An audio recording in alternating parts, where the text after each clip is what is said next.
r/AskReddit. What's that one cringe-inducing memory from years ago that you can't get out of your head? At the end of a great job interview, shook the guy's wrist instead of his hand and held on like I meant to do it. Didn't get the job. He just didn't know the secret handshake. This reasoning makes me feel so much better. He didn't hire you because he didn't want to be embarrassed again about not knowing the secret handshake. You were a great example for him. He went off to study secret handshake, so he won't make that mistake again. Went for an interview and handed the person my coat when they were trying to shake my hand. I did not get the job, unfortunately. A few years later I went to another interview during which my stomach would not stop growling, which is one of my worst nightmares made real. Somehow got a job there, lol. When they take your coat confused, you sit in their chair and begin interviewing them. So, why should I work for you? Ultimate power move. The time my internet access was shot over a weekend, so I went to work as usual on Monday and stayed and worked all day and only found out I'd been fired the week before when I got home. Small, very high profile business. Everyone was acting weird all day. I soft broil myself to sleep in this memory. Who the hell doesn't call for a termination? I feel like this is the business's fault. A friend's husband had a job interview, and when he walked into the room there were 3 people, 2 men and a woman, sat behind a table. He started at the left and shook the first guy's hand, then the second guy's hand in the middle. When he got to the woman on the right, he put his right hand out, and to his horror he saw that she had a prosthetic claw thing instead of a right hand. She had obviously come across this beforehand, so she just put her left hand out. Instead of just shaking hands using his left hand, he was so flummoxed that he did an awkward upside down handshake with his right hand to her left hand. He was convinced that he'd completely messed up the interview as his brain kept saying to him, "What the duck did you do that for?" He was amazed to get the job, and on his first day he met the woman again who told him that he thought the whole thing was hilarious. He worked with her for a few years and apparently every time they met, they'd do the weird upside down right left hand shake. I fell asleep in my high school history class. I was all the way in the back of the room, so the teacher never noticed. Until I farted in my sleep, so loud that it woke me up, and my head shot up and smacked against the back wall. Never heard the end of it. This is gotta be the worst thing you can do in class without being stupid. I feel you there. I fell asleep in class once, and when periods changed, the teacher had everyone silently leave while he taped a note to my head that said, "Do not disturb." I slept for another 3 periods and each teacher had the students come in and leave quietly. Woke up in a history class with a teacher I never had. Not as bad as yours, but still I feel you. Me pooping in my pants in 1st grade because I thought pooping in toilets other than my own is illegal. OMG, haha. I'm actually impressed that you made it all the way to 1st grade without pooping somewhere other than your own toilet. Like not a hotel room, family member's house, daycare, store. He did poop somewhere else. In his pants. Trying to run away from home when I was 6, only to stop at the start of the driveway because I was always told that it was dangerous to walk on the street without an adult. My parents have this really nice photo of me with my little backpack, standing there looking really conflicted. My sister ran away when she was like 11 or so. She left a note that said, "You'll never find me, I'm at neighbor's house." We found her. How did you manage to find her? She made a beginner mistake. When looking closely at the goodbye letter, a professional detective will right away pick up the clue. She wrote that she is at neighbor's home, a nod to the fact that she is at neighbor's home. Elementary, my dear Watson. You just have to be mindful of the details left out. Farted in class during a test back in middle school. Everybody knew it was me, but I was too awkward to confirm or deny it, so I just acted oblivious. That fart must have been pretty awful, because a bunch of classmates around me covered their noses with their shirts and the teacher cracked open a window. Just the complete awkward silence that followed the fart and the feeling of everybody staring at me in disgust still makes me shudder with cringe whenever I think about it. Similar thing happened to me too in the first year of high school. The science classroom was completely silent waiting for the teacher to demonstrate the experiment when she asked if I could close the window.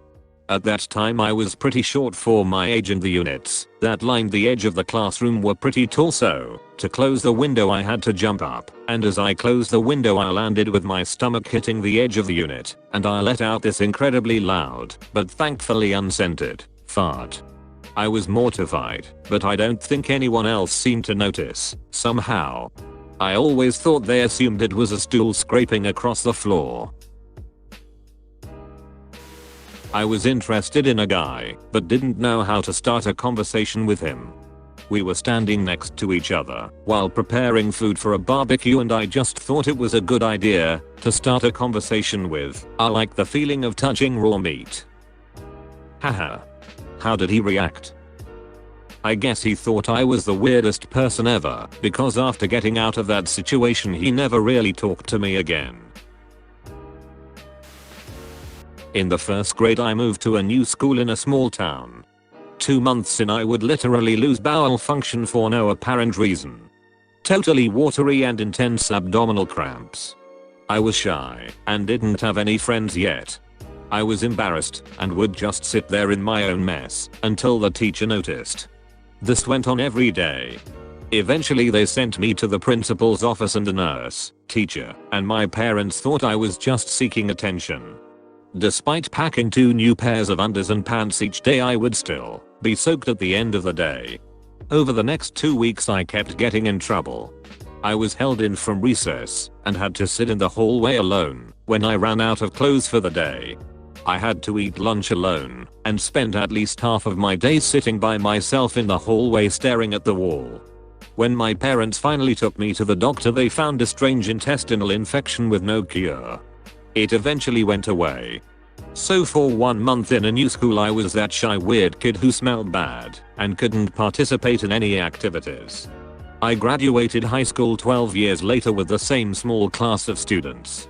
It wasn't until my 10-year class reunion that one of my classmates, now a nurse, told me they all felt so bad for me and never brought it up because they felt like I was being abused when they saw me sitting alone in the hall in my soaked clothing. This restored my faith in how kind other kids can be. That's nice, glad it went away. I was walking back to my car after a grocery trip and an older gentleman said hello to me as I walked past. My brain completely short-circuited and I responded with GGGGGG and quietly trailed off, averting my gaze and walking faster. This actually makes me laugh because it's believable, happens all the time, and yet is still funny. If it helps you at all, the old man probably had a light laugh then forgot about it too. This kind of thing happens all the time. Old man probably understands perfectly. When I was 16 I offered to take a girl I liked to the movies. I approached the ticket counter and asked for 1 movie ticket, immediately realized I was an idiot, but was too embarrassed to rectify my mistake. She purchased her own ticket to the movie. Still haunts me almost 10 years later. Cold bought snacks to redeem yourself. So I was having a psychological evaluation for a military school. The psychologist gave me 2 pieces of paper to draw a male and a female and name them. The male one was easy. I just have to draw myself and use my own name. I was having difficulty drawing a female and couldn't think fast, so my stupid ass drew the psychologist because she was cute. Then came the part where she started asking about the drawing. The male part went smoothly. When she asked about the name of the female I said, "Actually it was you," plus a smirk. Then she straight up wrote the name of the drawing. "Actually it was you." I still cringe about it up to now. Because that's what they do. They have to write your answers on paper exactly as you say, then they are evaluated by the evaluation team. So, if she wrote actually it was you, it meant you said that, not that it was the name. So once the evaluation team sees that, they'll know you meant the person you were talking to, which was the psychologist. That doesn't sound better at all. Severe lack of social skills and a desperate desire for attention made me lick a gym floor for a solid 3 feet. Streak to try and impress a pretty girl.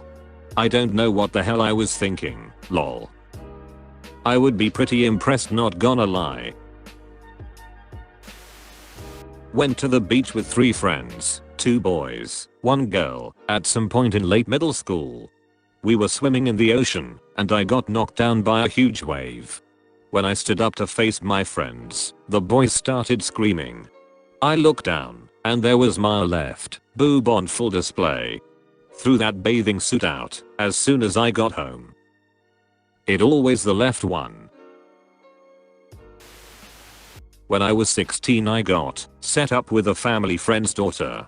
We started dating in a long distance relationship. After a month or so it was school holidays and I went up to visit her. I didn't have a lot of money, but I wanted to buy her a gift. I settled on a beautiful jigsaw puzzle.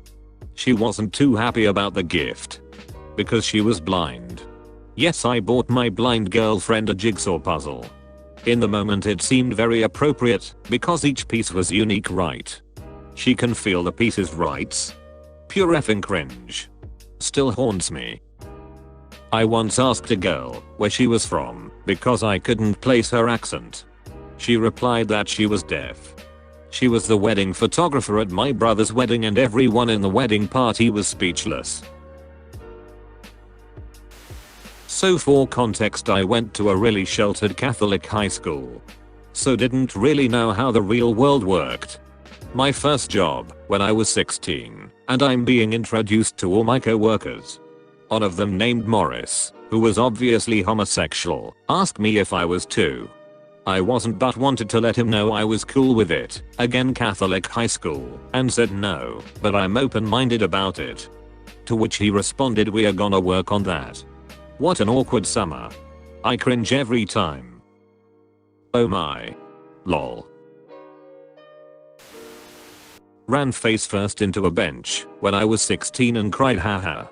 Only one person saw it, and of course it was my crush at the time.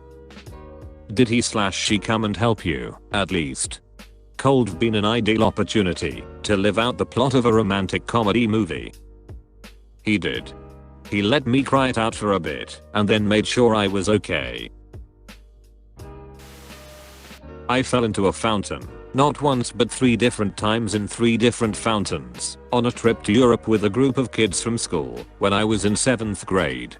Of course my crush and his friends went on this trip and they proceeded to call me Fountain Girl till high school graduation. This was in school. We were playing a game where one person chased everyone else, and when they touched you, you had to go to jail. That meant you had to put your arms inside the torso part of your sweater, and the sleeves got tied around a pole. You had to get loose to be free again, either on your own, or by the help of someone else. I think I was about 11 at the time. I got caught and tied to a pole, but I was wearing a hoodie with a zipper, so I felt incredibly smart when I unzipped it from the inside and ran away shouting, haha. Thing is, I had forgotten to put on a t-shirt under the hoodie, and I was an early bloomer, so I basically showed the whole schoolyard my recently grown tits. Shudder. Until the lazy sentence I read it as you being a guy and thinking what a great move. Then that last sentence came in, bringing the wave of cringe. Definitely that time my professor asked what I did over the summer, and I wanted to say, hanging around and catching up with sleep. All I managed to blurt out was, sleeping around. That wasn't even true. My sons and their friend kicked their ball into the middle of a little pond at our local park. I let them use my walking stick to try get it out, but they couldn't quite reach. A man passing by with his son offered to help. He got the ball, but dropped my stick. As he was reaching for the stick he fell in. He laughed, we laughed, and he went off home to dry up. He returned 10 minutes later, because once he got home he realized his phone was missing. His phone that contained baby pics of his son and newborn at home.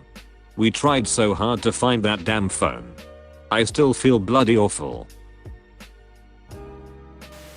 In elementary, the little and the older elementary playgrounds were right next to each other, and there was an imaginary line we couldn't cross. Me and my friends had the hugest crush on the big kid that played soccer. I was so stupid. I shoved a dodgeball up my shirt and yelled, "Hey, cute big kid, look, you got me pregnant." I have nightmares about it. Luckily he moved away. Trust me, he knows you were just a little kid. He probably doesn't even remember that.